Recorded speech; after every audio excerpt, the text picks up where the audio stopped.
que você gosta de fazer com os seus alunos, assim, em termos de cuidado? Eu fiquei muito impactada com a tua palestra, na verdade, e achei que a gente não faz tantas coisas quanto eu achei que a gente fazia. Né? Acho que tem várias coisas que eu anotei que são desejos para a gente começar a executar. Algumas coisas a gente já começou, o onboarding de funcionários, principalmente, a gente já começou a trazer e colocá-los num acolhimento, num abraço mais interessante, uma coisa mais caprichada, da empresa parar e prestar atenção nele, mesmo que não seja a Carol, mas que alguém da empresa pare, acolhe e fala, olha, funcionário novo, você está entrando nesse universo, né? Mas a gente já mudou depois da sua palestra, a gente teve mais um ciclo de renovação e a gente está mandando mimos para as pessoas que renovam. Então está chegando bloco de notas, planner, adesivo, plaquinha para colocar nas plantas, está chegando um carinho, sabe? Vai uma cartinha dizendo que a gente está feliz, que a pessoa de fato continue com a gente. A gente avisa agora com mais tempo de antecedência que a renovação automática vai acontecer.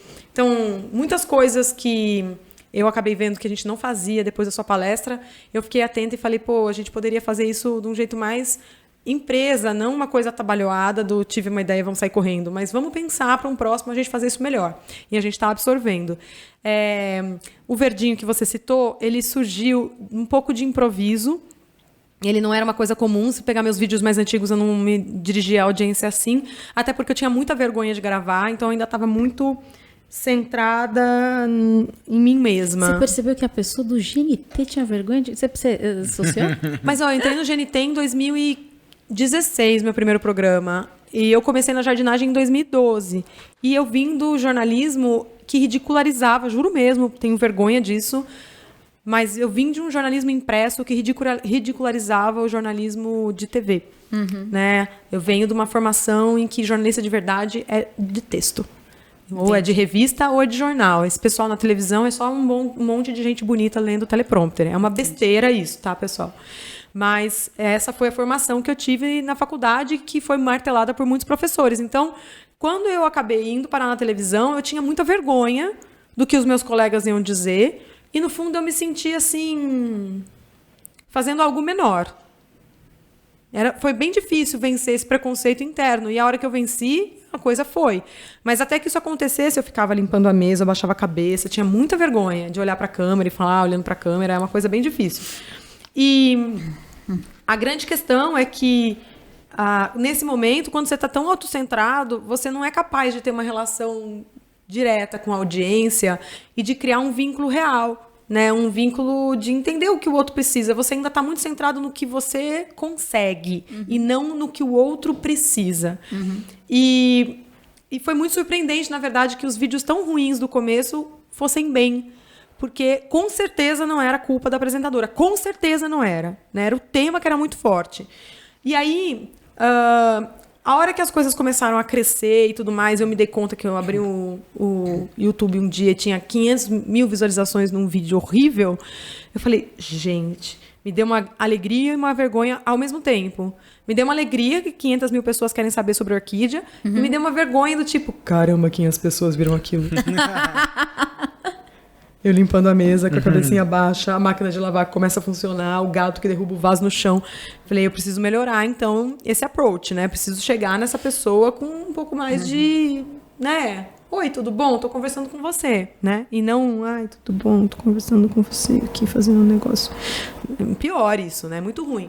Pra quem tá assistindo, passa uma sensação de tipo, nossa, eu não queria estar aqui. Tá desconfortável. Tá totalmente desconfortável. Por que ela tá falando? Não passa confiança, então, né? Então, por isso que eu fiquei muito surpresa. Como é que um vídeo que tá gravado desse jeito vai bem? Bizarro, né? O tema que realmente é maior do que a apresentadora. Aí esses vídeos estão até hoje no meu canal, porque eu gosto de mostrar a trecheira que a maioria de nós era no começo e como a gente tem um caminho de evolução que não é assim, eu nasci pronto, né? A coisa é construída, um dia após o outro. E aí, a minha mãe tem olhos verdes, bem verde, verde sim. E meu pai chamava minha mãe de Verdinha. Então, eu tinha essa coisa do verdinho no meu imaginário. Eu nunca chamei a minha mãe de Verdinha. Esse era um apelido carinhoso do meu pai com ela. Para mim e para meus irmãos, a minha mãe é minha mãe, né? Mã, né? A versão mais carinhosa é mã. Mã. Mã.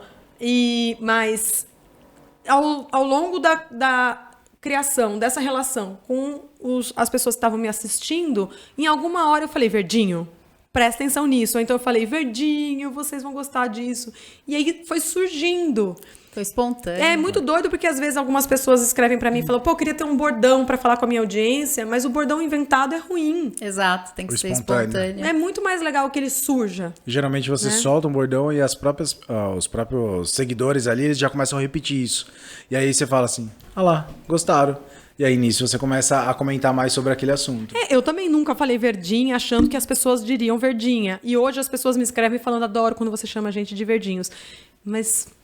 né? E aí o tempo passa, faz 10 anos que eu tô nisso, e hoje a gente fala muito dessa questão de gênero. Então eu também tive que transformar o verdinha e o verdinho em verdim. Quando eu não sei, né, exatamente com quem eu tô falando, são os verdins da universidade, o verdim, não é necessariamente um homem ou uma mulher, né? E as crianças são os brotinhos ou os brotins, né? Então essas coisas surgiram numa construção coletiva, né, da audiência respondendo, comentando, e é por isso que eu acho que esse contato do expert com a sua base é tão, tão, tão fundamental. No jornalismo, a gente nunca se desconecta do público-alvo. Nunca, nunca. Especialmente fazendo revista feminina, numa época em que tinha tantas revistas femininas. Se você não tiver muito claro qual é o público com quem você fala, uma revista canibaliza a outra. Por que a leitora de Cláudia vai comprar Cláudia e não Hélia ou Nova? Porque a Hélia e a Nova não tem nada a ver com Cláudia. A leitora de Cláudia é uma leitora de 40 anos ou mais, é uma mulher executiva, ela tem filhos, mas os filhos dela já são todos adolescentes. As conversas de sexo de Cláudia são sexo no casamento, são fantasias sexuais que ela gostaria de realizar e ainda não realizou. A leitora de Nova é uma leitora fashionista, é uma leitora que quer saber de moda, é uma leitora que está no Tinder. A leitora de Cláudia não necessariamente estava no Tinder. Sabe coisas desse tipo? Uma é casada, a outra é solteira, uma é mais jovem, a outra é mais velha, uma está preocupada em como educar, como conversar com os adolescentes. A outra talvez esteja pensando em ter filho. Então, é tudo público feminino? Mas são leitoras totalmente diferentes. E esse período em que eu fui jornalista, né, essa vida passada do jornalismo, me deixou muito claro que você nunca pode se desligar, se desconectar de para quem você fala. A gente vai fazer um lançamento daqui a algumas semanas e eu poderia dizer que eu conheço bem a minha audiência, a gente tem nomes para as nossas personas, eu sei... Eu fecho o olho e enxergo elas, a cor do cabelo, o tipo da casa, eu enxergo como é a construção familiar, eu enxergo em detalhes, porque eu converso com elas há 10 anos. Mas, a cada 3, 4 meses, a audiência do Instagram muda muito. Então, a cada 3, 4 meses, uma nova leva, como se fosse uma brisa do mar, uma nova leva me traz um cheiro novo. E eu preciso, de novo, conversar com essa audiência. E eu estava, até minutos antes de pegar o táxi, eu estava...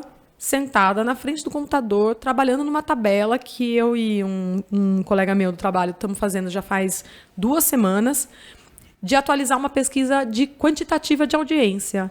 Tem 373 participações. Caraca! O que aconteceria se o Minhas Plantas acabasse hoje? E a gente está ali estimulando uma conversa. Quando a pessoa responde, ai, nossa, nem fala isso, a gente fala...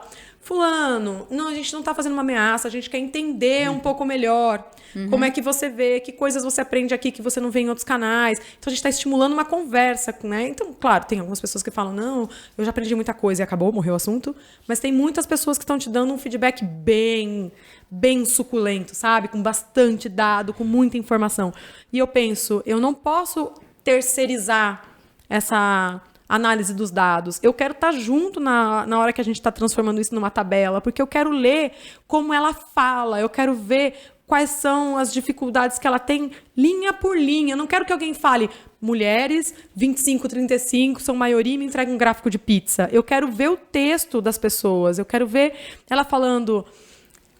Eu não seria nada se eu não tivesse as plantas durante a pandemia. Ou então uma frase que apareceu bastante, adoro o plantês. O plantês é uma coisa que eu sempre usei, já faz 10 anos que eu tô nisso, mas eu nunca reforcei tanto.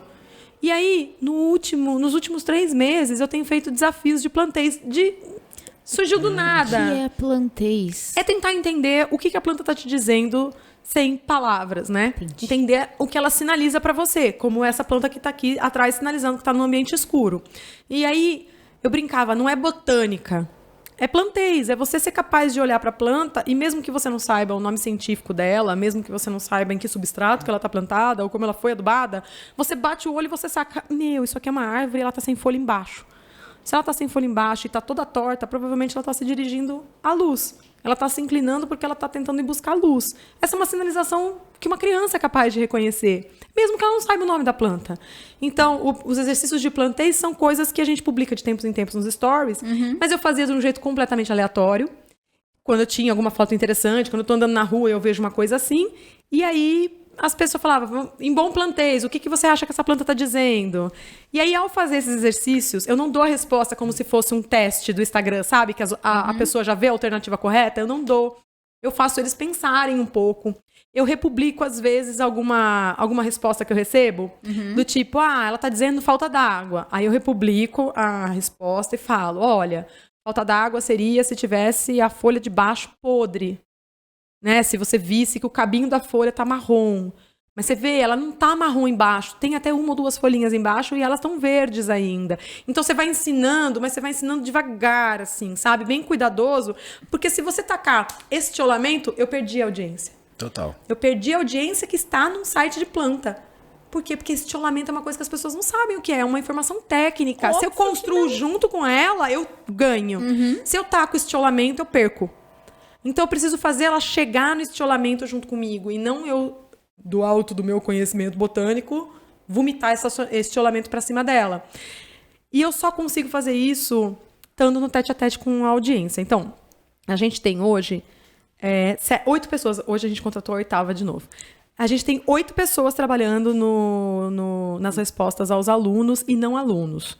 A gente responde absolutamente qualquer pessoa que nos escreva no Instagram, mesmo que ela não seja aluno. Na medida do possível, a gente sinaliza com a bandeirinha quem é aluno. Eu faço isso também. Mas é difícil, né? A pessoa tem que dizer que ela é aluna ou você tem que provocar essa resposta, porque às vezes elas esquecem. Mas não, eu faço porque eu vejo o rosto e aí eu associo ao rosto que eu vejo na comunidade do Facebook, mas na maioria das vezes eles se apresentam, mas eu sempre sinalizo, eu acho bem importante.